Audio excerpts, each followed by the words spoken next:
Hello friends, ഇന്നത്തെ എപ്പിസോഡിൽ റൂമിനരികിലേക്ക് എത്തിയ ആതിരയെ കണ്ട് കമലെടുത്തി ആതിരയോട് ചോദിച്ചു, എന്താ മോളെ, എന്തിനാ വന്നത്? അപ്പോഴേക്കും ആതിര പറഞ്ഞു, അച്ഛനും അമ്മ എഴുന്നേറ്റ് വാ, നമുക്ക് ഭക്ഷണം കഴിക്കാം.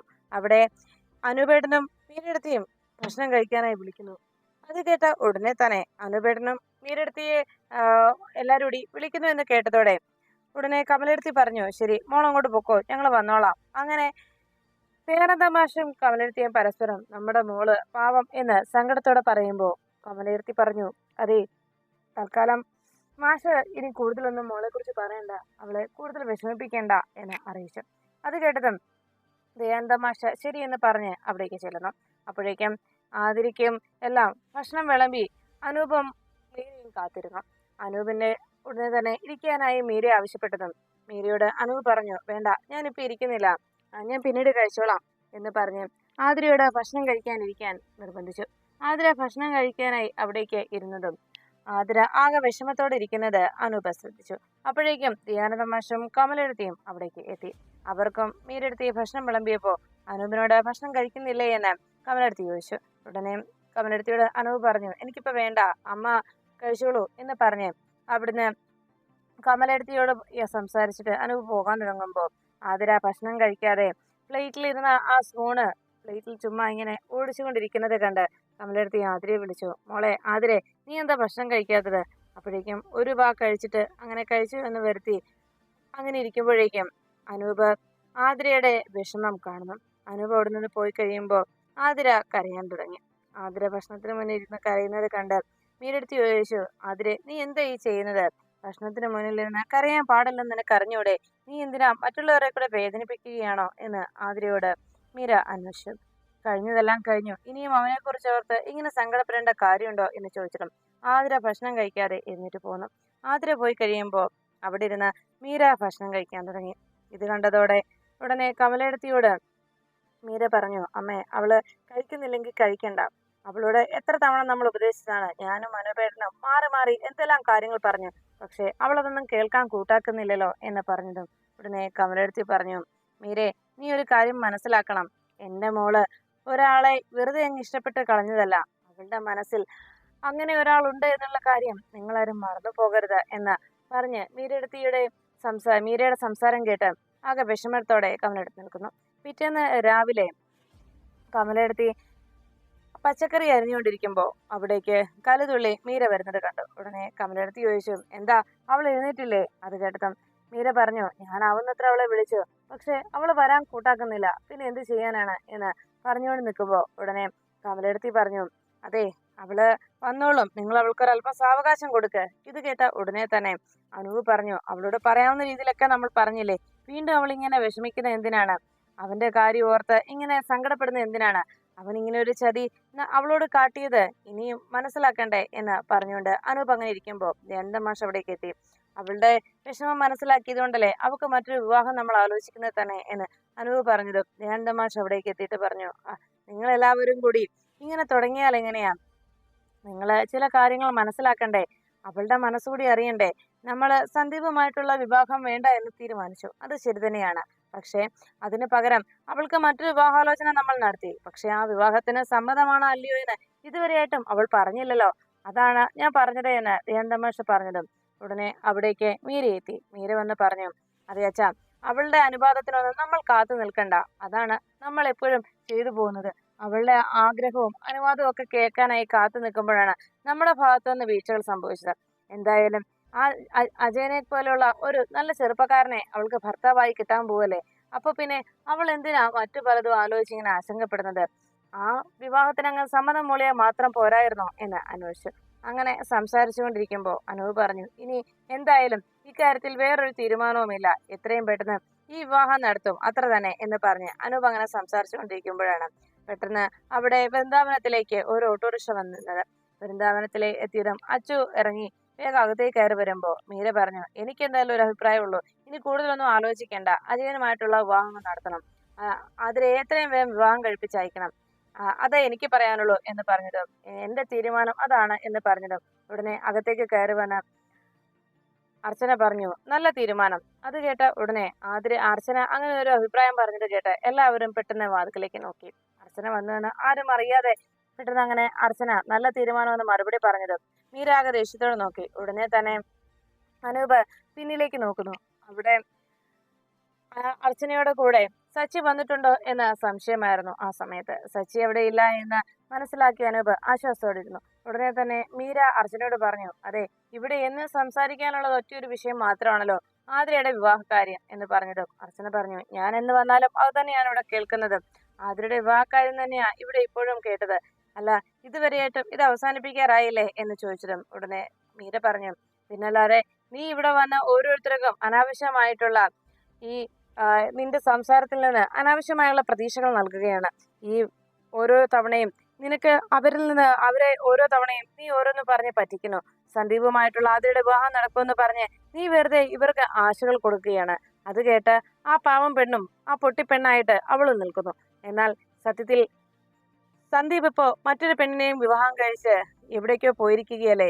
ഈ സാഹചര്യത്തിലും സന്ദീപിനെ ആതിരയ്ക്ക് കിട്ടുമെന്ന് പറഞ്ഞ് നീ വീണ്ടും എല്ലാവരെയും തെറ്റിദ്ധരിപ്പിക്കാനും വീണ്ടും അവരുടെ ഉള്ളിൽ പ്രതീക്ഷ ഉണ്ടാക്കാനുമാണോ വന്നിരിക്കുന്നത് എന്ന് ചോദിച്ചതും അർച്ചന പറഞ്ഞു, എന്തായാലും ശരി, ആതിരയ്ക്ക് ഇഷ്ടമില്ലാത്ത വിവാഹത്തിന് ഞാൻ ഒരിക്കലും സമ്മതിക്കില്ല, അത്രയേ ഉള്ളൂ എന്ന് പറഞ്ഞതും അനൂപ് പറഞ്ഞു, അതിന് ആരുടെ സമ്മതം വേണ്ട. എന്റെ അനുജത്തി സന്ദീപുമായിട്ടുള്ള വിവാഹത്തിന് ഞങ്ങൾ സമ്മതിച്ചതായിരുന്നു. അതിന് ഞങ്ങൾക്ക് യാതൊരു എതിർപ്പും ഉണ്ടായിരുന്നില്ല. പക്ഷെ അവൻ അച്ഛന്റെ അനുവാദം വാങ്ങിച്ചുകൊണ്ട് വരാമെന്ന് പറഞ്ഞു പോയിട്ട് അവനെ പിന്നെ ഈ വഴിക്ക് കണ്ടില്ലല്ലോ. അവൻ എവിടെ പോയെന്ന് ആർക്കെങ്കിലും അറിയുവോ? അവനിപ്പോ മറ്റൊരു പെൺകുട്ടിയെ വിവാഹം കഴിച്ച് അല്ലെങ്കിൽ മറ്റൊരു പെൺകുട്ടിയുമായി നാട് വിട്ടിരിക്കുന്നെന്നാണ് അറിയാൻ കഴിഞ്ഞത്. ഇനി അങ്ങനെ ഒരു ചീത്തപ്പേരുള്ള ഒരുത്തനുമായിട്ട് എന്റെ അനുജത്തിയുടെ വിവാഹം നടത്താൻ ഞാൻ അനുവദിക്കില്ല എന്നാണ്. അതുകൊണ്ട് അജയനുമായിട്ടുള്ള വിവാഹം ഞാൻ തീരുമാനിച്ചു കഴിഞ്ഞു എന്ന് അനൂപ് അറിയിച്ചു. ഇത് കേട്ടതും അർച്ചന പറഞ്ഞു, ആതിരയുടെ ഇഷ്ടം എന്താണോ അതേ ഞാൻ നടത്തൂ എന്ന് അർച്ചനെ പറയുന്നത് കേട്ട് ഉടനെ കമലെടുത്തിയും ദയാനന്ദൻ മാഷും ആ വാക്കുകൾ കേട്ട് ആകെ വിഷമിച്ചു. കമലെടുത്തി വേഗം ചാടി എഴുന്നേറ്റു, ഒന്ന് നിർത്തുന്നുണ്ടോ നിങ്ങൾ മക്കൾ തമ്മിലുള്ള ഈ കലഹം? നിങ്ങൾക്ക് 3 പേർക്കും നിങ്ങളുടേതായ വാശി നടപ്പിലാക്കാം. പക്ഷെ ഒരു കാര്യം നിങ്ങൾ മനസ്സിലാക്കിക്കോ, ഞങ്ങൾ 2 പേര് ഇവിടെയുണ്ട് എന്നുള്ള കാര്യം. ഇന്നലെ രാത്രി ഞങ്ങൾ ഒരുപോലെ കണ്ണടച്ചിട്ടില്ല, അറിയോ? രാത്രി മുഴുവൻ അവളുടെ ആ റൂമിന് വാതിക്കൽ നിൽക്കുകയായിരുന്നു. അവൾ എന്തെങ്കിലും കടുങ്കൈ ചെയ്യുവോ, ഞങ്ങളുടെ മകൾ എന്തെങ്കിലും അതിബുദ്ധി കാട്ടുവോ എന്നുള്ള ഈ ആശങ്കയിൽ. അതുകൊണ്ട് ഒരു കാര്യം മനസ്സിലാക്കിക്കോ, നിങ്ങളുടെ പോർവിളികൾ നടത്തിക്കൊണ്ട് അങ്ങനെ ഇരിക്കുമ്പോൾ ഞങ്ങൾ അച്ഛനും അമ്മയും ഇവിടെ ഇതുപോലെ ഇരുന്ന് നീറി പുകയുന്നുണ്ടെന്ന് മനസ്സിലാക്കിക്കോ. പിന്നെ എന്റെ മോൾക്ക് ഒരാളെ ഇഷ്ടമായി, ഒരാളെ ഇഷ്ടപ്പെട്ടു പോയി. അത് വെറുതെ അല്ലല്ലോ, അവളുടെ ജീവിതത്തിൽ ആദ്യമായി സംഭവിച്ച ഒരു ഇഷ്ടമാണ്. അതങ്ങനെ എത്ര പെട്ടെന്നങ്ങ് മായ്ച്ചു കളയാനൊന്നും ആരെക്കൊണ്ടും കഴിയില്ല. അതിനല്പം സാവകാശം അവൾക്ക് കൊടുക്കണം. അതിനും നിങ്ങൾ ആരും തയ്യാറാകുന്നില്ല എന്ന് പറഞ്ഞ് കമലെടുത്തി വേഗം തന്റെ കയ്യിലിരുന്ന ആ മുറിവ് എടുത്തുകൊണ്ട് അവിടുന്ന് അകത്തേക്ക് കയറി പോകുമ്പോ, മാഷിങ്ങി പോര്, അവരവസാനം തമ്മിൽ തല്ലി ഒരു തീരുമാനത്തിലെത്തട്ടെ എന്ന് പറഞ്ഞ് ദയാനന്ദ മാഷിനെ വിളിച്ച് വിഷമത്തോടെ കമലെടുത്തി അടുക്കളയിലേക്ക് പോയി. ആ സമയത്ത് അനൂപ് അർച്ചനയോട് ആതിരയെക്കുറിച്ചുള്ള തന്റെ നിലപാട് എന്താണെന്ന് പറഞ്ഞു. ആ സന്ദീപ് അവൻ ആരെ വേണമെങ്കിലും വിവാഹം കഴിച്ചോട്ടെ, അവൻ അനഘയെ കെട്ടുവോ കെട്ടാതിരിക്കുവോ എന്ത് വേണമെങ്കിലും ചെയ്തോട്ടെ, അതൊന്നും എന്നെ ബാധിക്കുന്ന കാര്യമല്ല. പക്ഷെ എന്റെ അനുജത്തിയെ, അവളെ ഞാൻ ഒരു കാരണവശാലും അവന് വിവാഹം കഴിച്ചു കൊടുക്കില്ല. അത് ഞാൻ തീരുമാനിച്ചു കഴിഞ്ഞു. അജയനുമായിട്ടുള്ള വിവാഹം മാത്രമാണ് ഇനി സംഭവിക്കുക. അവളും അജയനുമായിട്ടുള്ള വിവാഹ കാര്യത്തിൽ ഞാൻ ഒരു തീരുമാനം എടുത്തു കഴിഞ്ഞു. ഇപ്പൊ തന്നെ ഞാൻ അജയനെ വിളിക്കാൻ പോവാണ്, ഉടനെ ഇവിടേക്ക് വരാൻ പറയാൻ എന്ന് പറഞ്ഞ് അവിടുന്ന് അനൂപ് പുറത്തേക്ക് ഇറങ്ങി പോകുന്നു. അനൂപ് പോയി കഴിയുമ്പോൾ ആകെ വിഷമത്തോടെ അനൂപിന്റെ തീരുമാനത്തെ എങ്ങനെ തടയുമെന്നറിയാതെ ആകെ സങ്കടപ്പെട്ട് അർച്ചന നിന്നു. അപ്പോഴേക്കും മീര ഉടനെ തന്നെ അർച്ചനെ നോക്കിയിട്ട് പറഞ്ഞു, അതെ, ഞങ്ങൾ തീരുമാനിച്ച വിവാഹം അത് നടത്തുക തന്നെ ചെയ്യും, അത്ര തന്നെ എന്ന് പറഞ്ഞ് അവിടുന്ന് മീരയും പോകുമ്പോൾ അർച്ചന ആകെ വിഷമത്തിലായി. അപ്പോഴാണ് സന്ദീപിനെ തടങ്കിലാക്കിയിരിക്കുന്ന ആ സ്ഥലത്തേക്ക് തന്റെ ബൈക്കുമായിട്ട് അജയൻ എത്തുന്നത്. അജയൻ വരുമ്പോൾ അവിടെ കൂട്ടുകാരെല്ലാവരും ചേർന്ന് സന്ദീപിന് ചുറ്റും പാട്ടുപാടി ഡാൻസ് ചെയ്തുകൊണ്ടിരിക്കുന്നു. ഉടനെ അവരുടെ കൂടെ തന്നെ അജയൻ ആ ബൈക്കിൽ സന്ദീപിന് ചുറ്റും ഒന്ന് വട്ടം ചുറ്റി. അതിനുശേഷം സന്ദീപിന്റെ അരികിലെത്തി അജയൻ ഡാൻസ് കളിക്കുകയും പാട്ടുപാടുകയും എല്ലാം ചെയ്യുന്നു. നീയൊക്കെ എന്ത് പണിയാടേ കാണിക്കുന്നത്? ഇവിടെ ഒരുത്തൻ ഇരിക്കുന്നത് കണ്ടില്ലായിരുന്നോ? പാലുകൂടി മാറാത്ത ഒരു പാവം പയ്യൻ എന്ന് പറഞ്ഞ് സന്ദീപിനെ കളിയാക്കി. അതിനുശേഷം വീണ്ടും അവിടെ ഇരുന്ന ഒരു കുപ്പിയിൽ നിന്ന് അല്പം മദ്യം കുടിച്ചതിന് ശേഷം അജയൻ സന്ദീപിന്റെ അരികിലേക്ക് ചെന്നിട്ട് പറഞ്ഞു, അതെ, നിനക്ക് അല്പം ചന്തക്കുറവുണ്ടല്ലോടാ എന്ന് പറഞ്ഞ് തന്റെ കയ്യിൽ നിന്ന് കൂളിംഗ് ഗ്ലാസ് എടുത്ത് സന്ദീപിന്റെ മുഖത്തേക്ക് വെച്ചു കൊടുക്കുന്നു അജയൻ. എന്നിട്ട് അജയൻ പറഞ്ഞു, അതെ, ഒരു കാര്യം ഞാൻ പറയട്ടെ, നിനക്ക് ഇപ്പൊ ഇതൊക്കെ അനുഭവിക്കേണ്ടി വരുന്നത് എന്തുകൊണ്ടാണെന്ന് അറിയാവോ? നീ ഒരു തെറ്റ് ചെയ്തു. എത്ര നല്ലവനായി നടന്നിരുന്ന ഒരു പാവം പയ്യനായിരുന്നു. പക്ഷേ പെട്ടെന്ന് ഒരു പെൺകുട്ടിയെ അങ്ങ് പ്രണയിച്ചു. അതാണ് ഇപ്പൊ ഇങ്ങനെയെല്ലാം സംഭവിച്ചത്. പെൺകുട്ടി പെൺകുട്ടിയെ പ്രണയിച്ചത് കൊണ്ടൊന്നും കുഴപ്പമില്ല. പക്ഷേ പെൺകുട്ടിയെ പ്രണയിച്ചപ്പോ ചില പ്രശ്നങ്ങൾ സംഭവിച്ചു. അതും വൃന്ദാവനത്തിലെ ദയാനന്ദ മാഷിന്റെ മകളെ. അതാണ് നിനക്ക് പറ്റിയ തെറ്റ്. ദയാനന്ദ മാഷിന്റെ മകളെ പ്രണയിക്കാൻ പാടില്ലായിരുന്നു. മറ്റാരെ വേണമെങ്കിലും നീ പ്രണയിച്ചു. ആ ആതിര എന്ന് പറയുന്നവളെ ഈ അജയന്റെ ഭാര്യയാകാൻ പോകുന്നവളാണ്. അതുകൊണ്ട് തന്നെ ആതിരയെ നിനക്കിനി ഒരിക്കലും കിട്ടാൻ പോകുന്നില്ല. ആതിര ഒരിക്കലും നിനക്ക് സ്വന്തമാകാനും പോകുന്നില്ല. അത് മനസ്സിലാക്കിക്കോ എന്ന് പറഞ്ഞ് അജയൻ അങ്ങനെ സംസാരിക്കുമ്പോൾ സന്ദീപ് പറഞ്ഞു, നീ എന്നെ എന്ത് വേണമെങ്കിലും ചെയ്തോടാ, നീ എന്നെ ഇവിടുന്ന് നിർത്തിക്കൊന്നോ, പക്ഷെ ഒരു കാര്യവും ഉറപ്പാ, ആതിരെ നിനക്ക് കിട്ടില്ല. അപ്പോഴേക്കും സന്ദീപിനോട് അജയൻ പറഞ്ഞു, എടാ നിന്നെ ഞാൻ ഇവിടുന്ന് വെറുതെ വിടാം, ഒരു കുഴപ്പവുമില്ലാതെ. കാരണം എന്താണെന്നറിയാവോ, ആതിര എന്റേതാണെന്നങ്ങ് നീ സമ്മതിച്ചു തന്നാ മതി.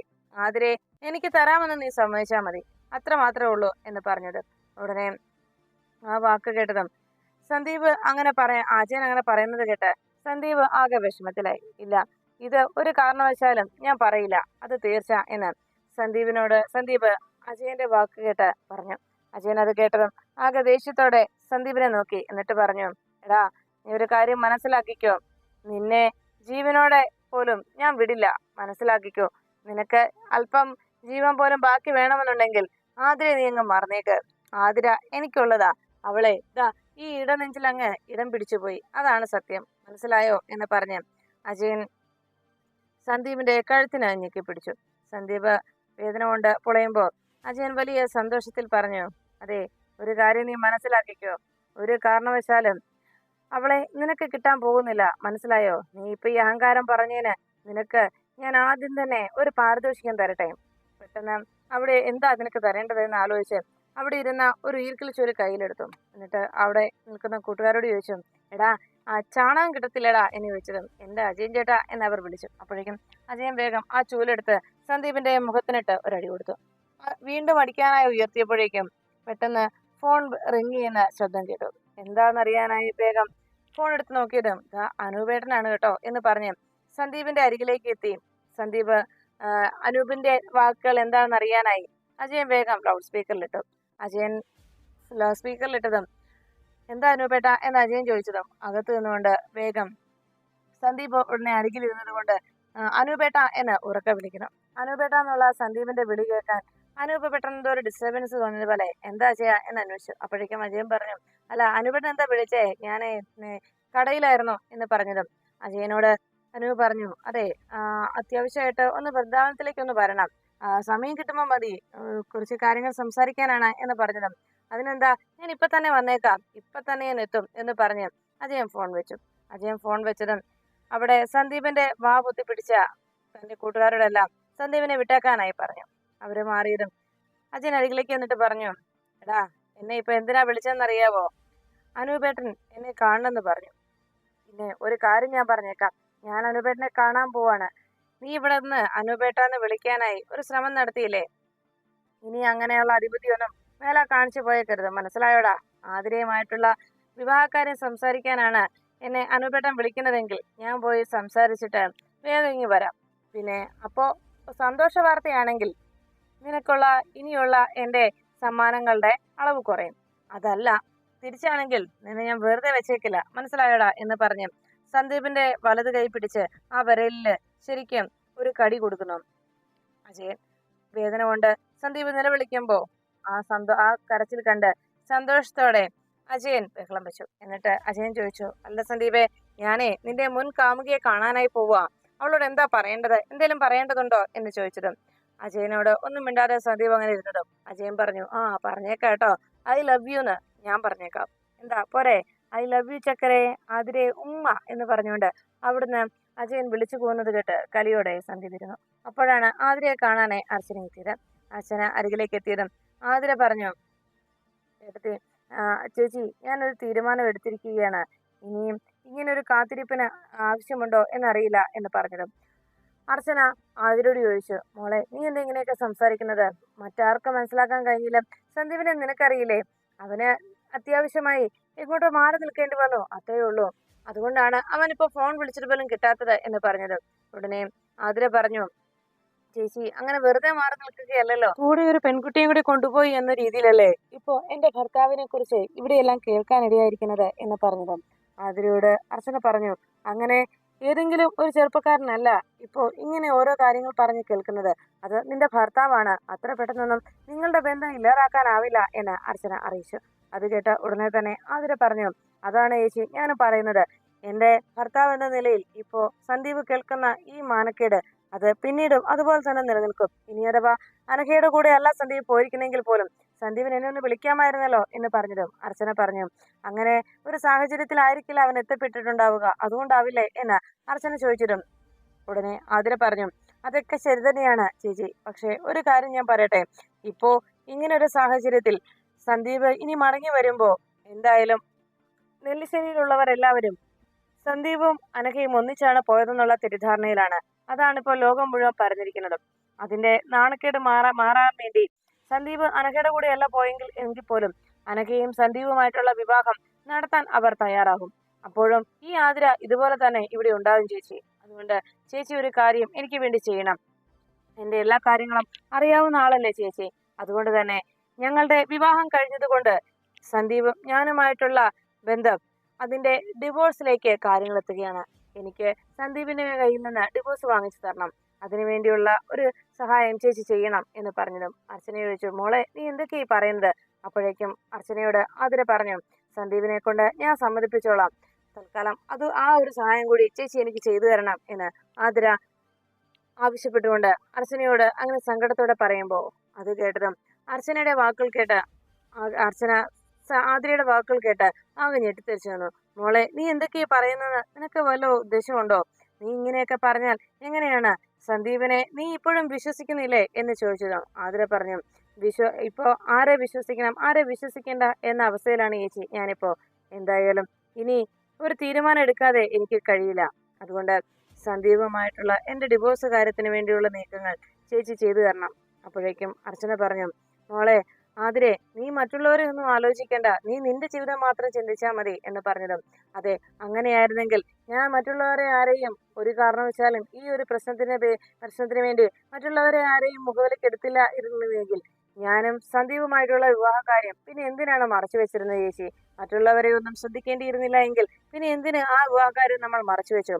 എന്തിനേറെ മറ്റുള്ളവരോട് ഇക്കാര്യം പറയണ്ട എന്നുണ്ടായിരുന്നെങ്കിൽ, മറ്റുള്ളവരെ ഇതിനൊന്നും നമ്മൾ ഒരു രീതിയിലും മാനിക്കേണ്ട എന്നുണ്ടെങ്കിൽ ഈ വാക്കാര്യം മറച്ചു വെക്കേണ്ട കാര്യമില്ലായിരുന്നല്ലോ. മറ്റുള്ളവർ പറയുന്നതും അവർ പ്രവർത്തിക്കുന്നതുമൊക്കെ നമ്മളുടെ ജീവിതത്തെ ബാധിക്കുന്നു എന്നുള്ളത് കൊണ്ടായിരുന്നില്ലേ ഈ കാര്യം മനഃപൂർവ്വം മറച്ചു വെച്ചത് എന്ന് ആതിര അർച്ചനയോട് ചോദിച്ചതും ആ ചോദ്യത്തിന് മറുപടി ഒന്നും നൽകാനാകാതെ ആകെ വിഷമത്തോടെ അർച്ചന നിന്നു.